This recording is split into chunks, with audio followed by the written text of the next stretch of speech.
warned me that his boss will try to hit on me. I kind of let it happen. Now I am divorced. Hey Reddit, I honestly never expected I would be sharing my story here, but here I am regardless.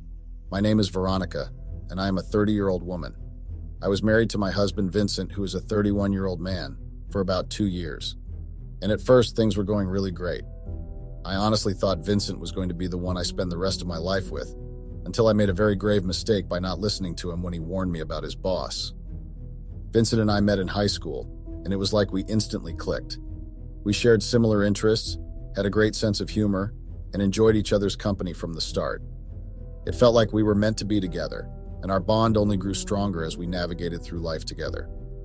Our first date was both exciting and nerve-wracking.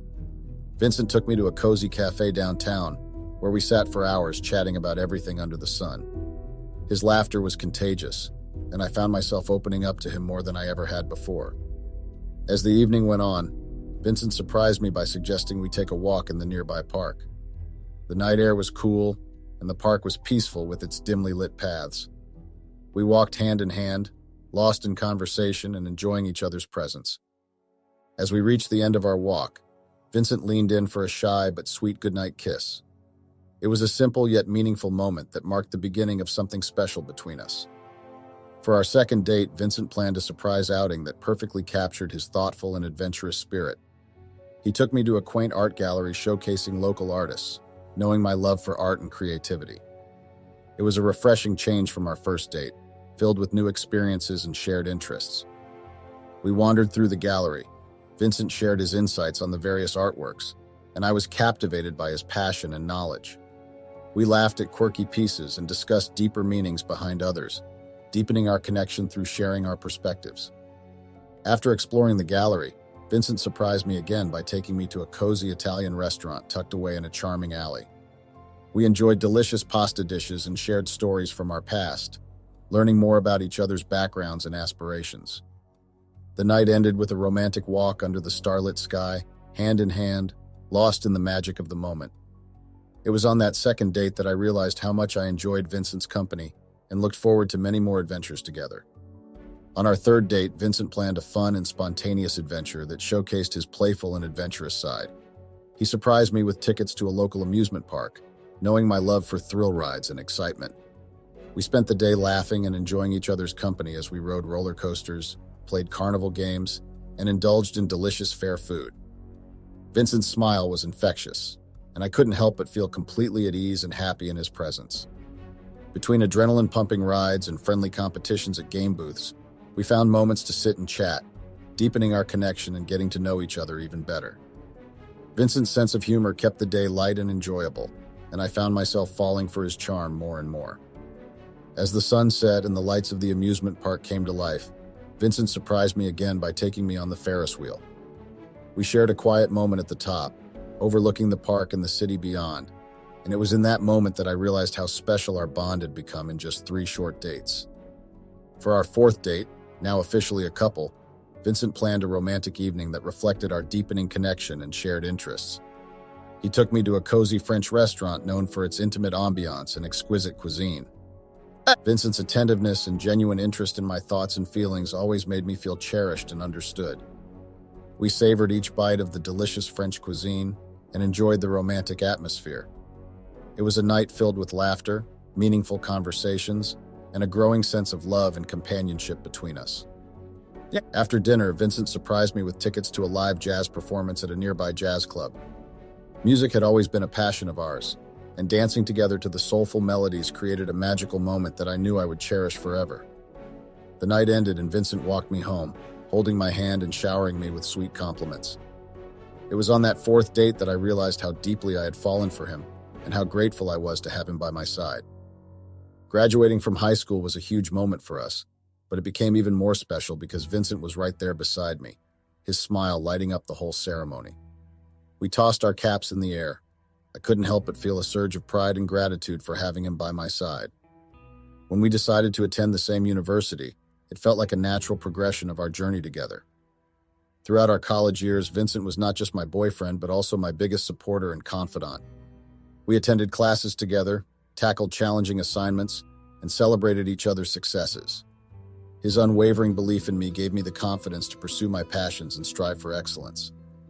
Our college days were a whirlwind of experiences, from late-night study sessions to spontaneous coffee dates in between classes.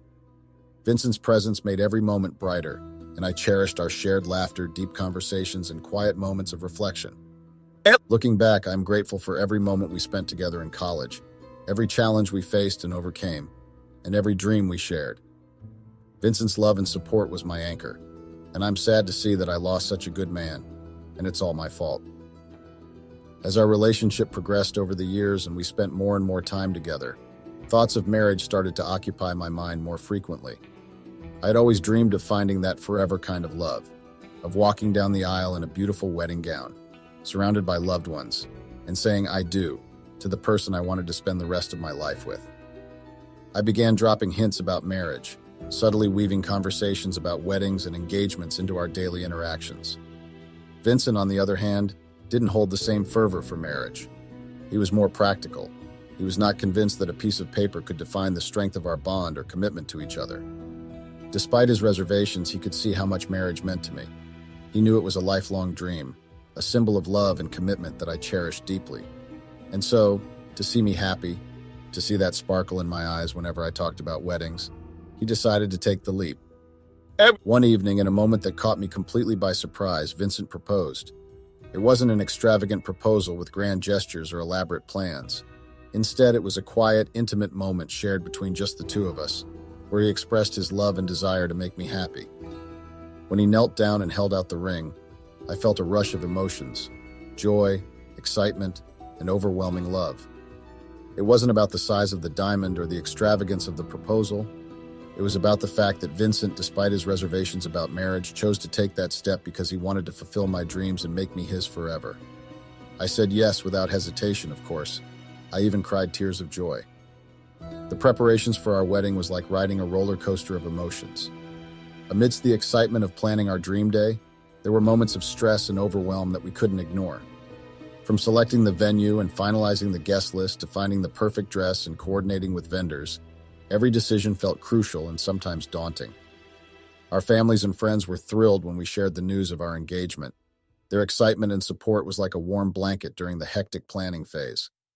Both our parents played a significant role in guiding us and lending a helping hand wherever needed, making the journey towards our wedding day a bit smoother.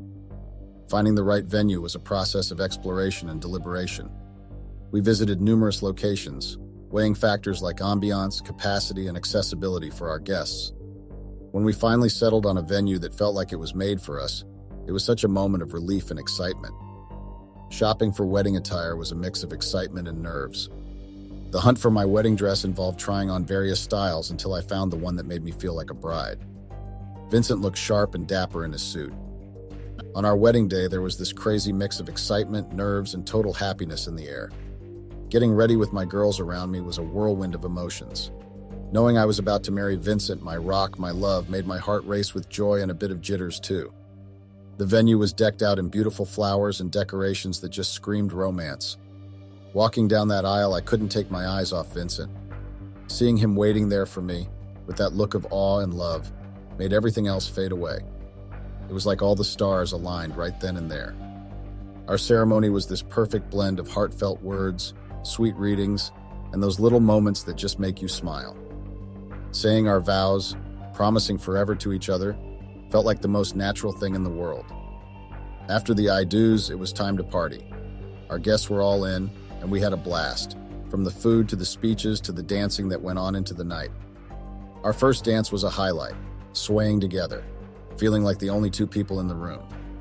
Cutting the cake, toasting with our closest friends and family, every moment was just filled with love and happiness. It was like being in a bubble of pure joy, surrounded by the people who mean the most to us. Looking back, our wedding day was everything we dreamed of and more. It was the start of our journey together, and every memory from that day is etched in my heart forever, and I always feel so nostalgic whenever I think of it. After the whirlwind of our wedding day, Vincent and I were more than ready for some downtime and relaxation. We jetted off to our dream honeymoon destination, a secluded beach resort with crystal clear waters and sandy shores. It was like stepping into a paradise made just for us. Our days were filled with lazy mornings, romantic walks along the beach, and indulgent spa treatments. We took adventures together, exploring the local culture, trying new foods, and making memories that would last a lifetime. It was a perfect blend of relaxation and adventure, just what we needed to start our married life on the right foot. Coming back from our honeymoon, we were still basking in that newlywed glow. Settling into married life felt natural and comfortable. We merged our belongings, created our own little nest, and started making plans for our future together. There was this sense of excitement and anticipation in the air as we talked about our dreams and goals. We made plans for our careers, our home, and eventually starting a family. It was a time of bonding and growing even closer as a couple. We navigated the ups and downs of everyday life, and we always made time for each other. Date nights, weekend getaways, and simple moments of laughter and love kept our relationship strong and vibrant. Since Vincent worked, I was a stay-at-home wife, and at first I embraced the role of a stay-at-home wife with open arms. Vincent's job was demanding but lucrative, providing us with a comfortable life where I didn't need to work. It felt like a luxury to focus on making our home a cozy haven, cooking meals from scratch, and tending to all the little details that made our life together special. I relished in the freedom to pursue my hobbies and interests, whether it was painting, gardening, or trying out new recipes. Our home was like my canvas, a place where I could express myself and create a warm and inviting atmosphere for us. While Vincent was at work, I enjoyed the solitude and quietude of our home. It gave me the space to recharge, reflect, and appreciate the simple pleasures of life. I took pride in being there for Vincent when he came home, and providing him a comforting presence and a listening ear after his long days at work. Our home became a sanctuary where we could unwind, recharge, and nurture our relationship. However, as time went on, I started to feel a longing for something more. While I cherished my role as a homemaker, I also craved a sense of fulfillment outside our home. The days started to feel repetitive, and I yearned for new challenges and experiences beyond our domestic life. Like I've said before, as time went by, being a stay-at-home wife started to feel like a broken record. The days blurred into each other, doing the same chores and routines over and over again. What used to bring me joy and purpose now felt like a never-ending cycle of monotony. I found myself craving something more, something to break the boredom and inject excitement into my days. It was like I was stuck in a rut, yearning for new challenges and experiences outside the confines of our home. Sure, I enjoyed having the flexibility to manage our household and pursue hobbies, but deep down, I felt a sense of emptiness. The lack of meaningful engagement beyond our home's walls left me feeling isolated and disconnected from the world. I missed the buzz of interacting with people outside our immediate circle, the thrill of learning something new, and the satisfaction of achieving personal goals. It was as if life had hit a pause button, and I desperately wanted to hit play again and explore new horizons. Despite trying to keep myself occupied with various activities, the boredom lingered like a persistent cloud. It was a wake-up call that I needed a change, a fresh start that would reignite my passion and zest for life. I knew that wasn't cut out for the 9-to-5 grind. The thought of being confined to a rigid schedule day in and day out didn't sit well with me. I knew I'd quickly grow weary and restless in such a structured environment. So I made a bold decision. I decided to venture into entrepreneurship and open my own massage parlor. The idea of having my own business excited me. It offered me the freedom to set my own working hours and create a space that reflected my passion for massage therapy. I had always been skilled at it, and I saw no reason not to turn it into a thriving business. Of course, starting a business required capital, and that's where Vincent came in. I approached him with my business idea, explaining my vision and how I wanted to make it a reality. To my delight, he was incredibly supportive. Vincent wanted nothing more than to see me happy and fulfilled, so he provided the necessary capital to kickstart my venture. I started small, hiring a receptionist and 2 other talented masseurs to join me in providing top-notch services. My goal was to create a welcoming and relaxing environment for our clients, where they could unwind and experience the benefits of massage therapy. Once the business grew, I would employ more masseurs and eventually even stop giving massages myself. My massage parlor wasn't exactly booming, but it was doing okay. We had managed to gain some traction in the market, and I was grateful for that. However, I must admit I wasn't the best when it came to managing finances. There were times when I needed Vincent's help to sort things out, but he was always willing to assist.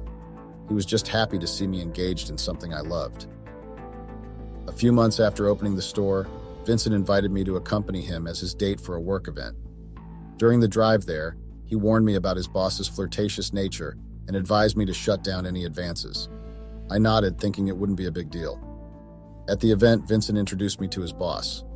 True to his warning, his boss immediately started flirting. I felt a bit flattered and, I must admit, enjoyed the attention. I brushed off Vincent's subtle hints and attempts to shut it down, convincing myself it was harmless banter. When his boss asked about my profession, I proudly mentioned my massage parlor. To my surprise, he seemed genuinely interested and asked for a business card. Vincent's expression shifted slightly, signaling his discomfort, but I ignored it and handed over the card. His boss even made a suggestive joke about extracurricular activities at the parlor, to which I laughed off and assured him we didn't offer such services. Looking back, I realized I should have listened to Vincent and handled the situation more responsibly. But in the moment, I was caught up in the excitement of networking and the flattering attention from his boss. It was a mistake that I would soon come to regret. On the drive home from the event, Vincent couldn't hide his disappointment. He tried to talk to me about how he felt that I had disregarded his advice regarding his boss's flirtatious behavior. He expressed concern about how it might reflect on both of us and our relationship. However, caught up in the excitement of the evening and my desire to network and promote my business, I brushed off his concerns. I told him to relax and take a chill pill, assuring him that it was just harmless networking. I didn't realize the impact my actions were having on him and our relationship at that moment. Vincent seemed unconvinced but dropped the subject for the time being. Little did I know that my actions that night would have far-reaching consequences that would soon come to light. The next day at the massage parlor, to my surprise, Vincent's boss showed up for a massage. He specifically requested that I attend to him, insisting that I, as the owner, provide him with the service. I was initially hesitant given the previous night's flirtatious interactions, but I rationalized that he was just a client and nothing more. Reluctantly, I agreed to provide him with the massage. During the session, I maintained a professional demeanor, focusing solely on delivering a quality massage. To my surprise, Vincent's boss seemed satisfied with the service and left me a generous tip before departing. Despite the interaction being purely business-related, I couldn't shake off the discomfort I felt about the situation, considering the fact that he was Vincent's boss and Vincent had warned me about him. Also, there was the fact that Vincent's boss was married too. I contemplated whether to inform Vincent about his boss's visit to the parlor, but I knew deep down that he wouldn't react well. Given his previous warnings and concerns, I anticipated that he would be upset and possibly overthink the situation. Ultimately, I decided to keep the encounter to myself, believing that business should remain separate from personal matters, even if it meant keeping secrets from my husband. A few days passed without anything major happening until Vincent's boss unexpectedly showed up at the massage parlor again. He insisted that I handle his massage personally, and although I felt uneasy about it, I agreed to do the massage. During the session, things took a very flirty turn as his boss started with compliments and playful banter. I made the mistake of reciprocating, getting caught up in the moment and enjoying the attention, which I later regretted deeply. Despite my discomfort, his boss seemed satisfied with the massage and left me a significantly larger tip than usual before leaving. It left me feeling conflicted and guilty, especially given Vincent's warnings and the potential fallout from my actions, but I still convinced myself that business was business and that there was nothing else going on. Again, for at least 2 days, things went on fine and nothing major happened before Vincent's boss visited my massage parlor again, and like before, I was the one to attend to him. This time he came in quite late. Very close to our closing hours, my masseurs had already clocked out, so I attended to him. He was very flirty and I flirted back. He then invited me out for some drinks and, well, I accepted. Since my receptionist hadn't left yet, I asked her to finish and lock up and left with Vincent's boss. He took me out for drinks and I enjoyed myself immensely, to be honest.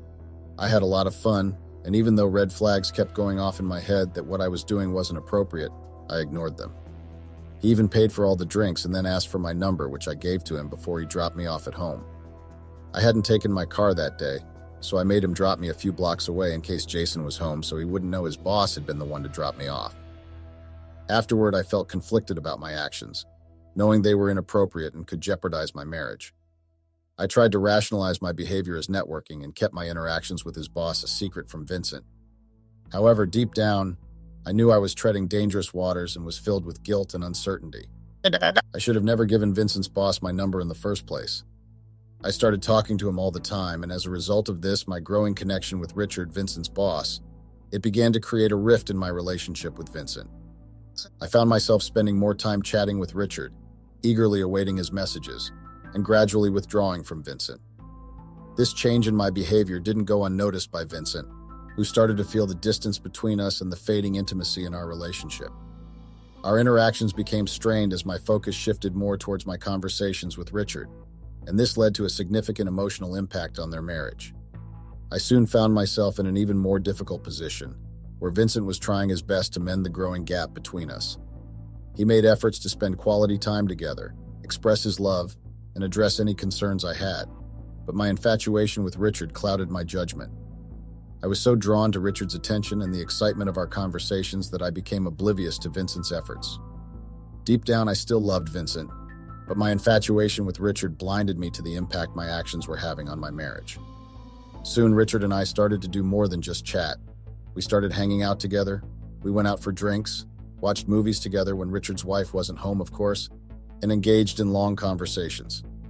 Despite trying to convince myself that it was just harmless fun, I couldn't deny the growing emotional connection I felt towards him, in fact. I found myself increasingly drawn to Richard's company. Even though I still loved Vincent, the thrill of being with Richard clouded my judgment, and I continued to neglect my relationship with Vincent, spending less time together and becoming more distant. I was torn between my loyalty to Vincent and the allure of my newfound connection with Richard. Despite my internal struggle, I continued to engage with Richard, enjoying the attention and validation he provided. And well, one day while I was hanging out at Richard's house, his wife wasn't home, of course, I crossed the boundary I promised myself that I never would. I cheated on Vincent with Richard, and the weight of my actions crushed me. I struggled with what to tell Vincent, knowing that he would never forgive me for such a betrayal. The realization of what I had done hit me hard. I was consumed with guilt and regret. I couldn't believe I had let things escalate to that point, ignoring the consequences and the damage it would cause to my marriage. I knew that honesty was the only way forward, but I dreaded the fallout and the pain it would bring to Vincent. The guilt gnawed at my conscience, and I couldn't even look Vincent in the eye without feeling like I had betrayed him in the worst possible way. I tried to bury my guilt and act normal around him, but the weight of my secret was unbearable. I was torn between confessing and keeping my mistake hidden. I knew that either way, it would irreversibly change my relationship with Vincent. Cheating was a deal breaker for Vincent, and he would most likely never forgive me for this. And on the other hand, not telling Vincent anything would make my conscience forever judge me. But I also couldn't lose my husband. I wondered how I had let things spiral and get that bad before I realized it. I was also shocked and devastated when Richard suddenly cut off all contact with me. It was as if a switch had been flipped and he disappeared from my life without a trace. He stopped coming to the massage parlor, ignored my texts, and when I finally confronted him, his cold response shattered my world. When Richard bluntly told me to stop texting him and declared that he was done with me, I felt such a mix of betrayal, anger, and humiliation. I realized that I had been used, that Richard had manipulated my emotions and taken advantage of my vulnerability and stupidity. Now I understood why Richard wanted me to stay away from his boss. The pain of being discarded so callously by someone I thought I had a connection with was overwhelming. My self-esteem plummeted as I fought with the harsh reality of Richard's true intentions. I had allowed myself to be swept up in an affair, only to be cast aside like a disposable object. The experience left me questioning my judgment and feeling deeply wounded.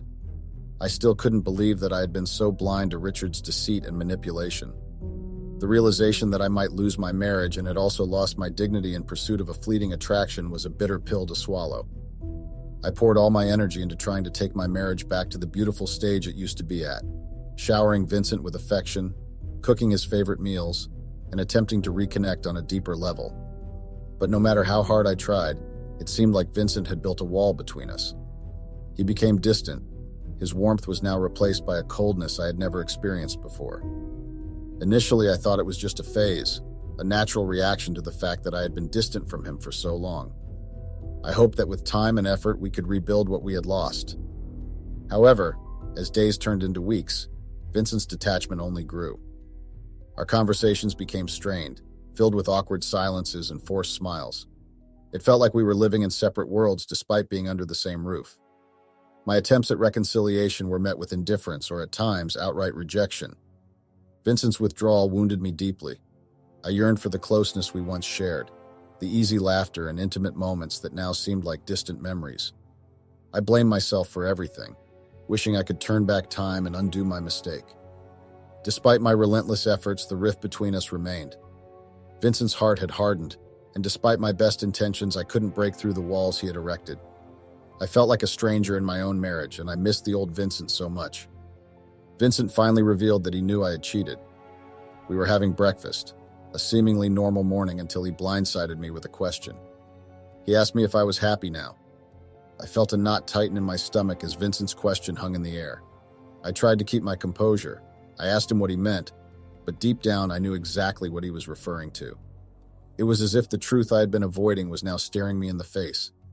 Vincent didn't even mince words. He told me to cut the crap. He said he knew I had cheated, and that it was pretty stupid to pretend as if I didn't know what he was talking about. I felt exposed and vulnerable. I had hoped he hadn't found out, that maybe I could sweep it under the rug and pretend it never happened. But Vincent's quiet demeanor, his distant attitude lately, it all made sense now. My mind raced. I kept searching for words to explain, to justify, but guilt weighed heavy on my chest. How could I have let it get this far? How could I have been so blind to the consequences of my actions? I wanted to reach out, to plead for forgiveness, but I knew deep down that some mistakes couldn't be undone. Vincent just kept staring at me. I realized that the trust we once shared had been shattered irreparably. I felt a huge pang of regret, not just for the act of betrayal, but for the hurt I had caused Vincent, the man I had vowed to love and cherish. Vincent told me that all these while he had been trying his best to forgive me, but the trust we once shared was shattered irreparably. The pain in his eyes mirrored the ache in my chest as he labeled me the dumbest person for disregarding his warning and breaking our sacred trust. I wanted to reach out, to apologize and beg for forgiveness, but I knew deep down that there was no going back. Cheating had been the ultimate deal breaker for him, and no amount of remorse could turn back time and undo the damage I had caused. I started crying. It was as if I now realized the gravity of my actions. I desperately begged Vincent for forgiveness. I pleaded with him to give our marriage another chance, promising to do whatever it took to make amends and rebuild the trust we had lost. Vincent didn't even want to listen to me. His expression was so cold and distant. He gave me an ultimatum, stating that I had hours to pack my stuff and leave. I was still in a state of shock and devastation. I watched as Vincent went to our room and brought out divorce papers for me to sign. It was as if everything crumbled around me, the weight of my actions crashing down with unbearable force. I tried to speak, to plead once more for forgiveness, but his resolve was unyielding. At first, I couldn't bring myself to sign those divorce papers. I tore them up, hoping it would somehow erase the reality of what was happening. But Vincent, with a calm yet resolute demeanor, went back to our room and returned with another copy. That's when it hit me. There was no escaping it. This was all my fault, and I had to face the consequences. With a heavy heart, I signed the papers, each stroke of the pen feeling like a nail in the coffin of my marriage. As I packed my belongings, a sense of dread and uncertainty crept over me. I reached out to my family members, hoping to find a place to stay, but my options were limited. My parents' house was already cramped, and my sister's husband wasn't open to having me stay with them. The rest of my family seemed indifferent, leaving me with nowhere to turn but to face the harsh reality of my actions alone. With limited options for a place to stay, I made the decision to rent a room in a motel. I didn't have much money saved up, but I had enough to cover the expenses for a few weeks, giving me some time to figure things out and find a more permanent solution. The thought crossed my mind that if I couldn't afford the motel anymore, I might have to resort to staying at a homeless shelter. Fortunately, Vincent and I had separate financial accounts. We only used the joint account for shared expenses and bills, so there wasn't much complexity in splitting our finances. Vincent had always been more financially savvy and prudent, which led him to maintain his own account separate from ours. After finishing packing my belongings, I left our shared home, and from that moment on, everything seemed to spiral downhill. Vincent had bought the car I used, so I had to leave it behind, adding to my challenges. I found temporary shelter in a cheap motel for a few weeks, but I know for a fact that if I don't find a source of income in a few weeks, I'm going to have to move to a homeless shelter. The fallout from my actions spread to every aspect of my life. Friends who were once close turned their backs on me after Vincent shared the truth about my infidelity. My massage parlor, which was already struggling, took a massive hit. I'd never been financially savvy and always left Vincent to handle our finances. And now that I was on my own, I faced the harsh reality of my financial shortcomings. To keep afloat, I had to sell off equipment from the parlor, let go of the few staff members I had, and ultimately, I had to close down my business. It felt like everything I had built was crumbling before my eyes, and I was left with nothing but regret and the consequences of my actions. In the divorce proceedings, I ended up with nothing. Since we didn't have any children, there was no child support to rely on. Moreover, my infidelity meant that I wasn't entitled to alimony either.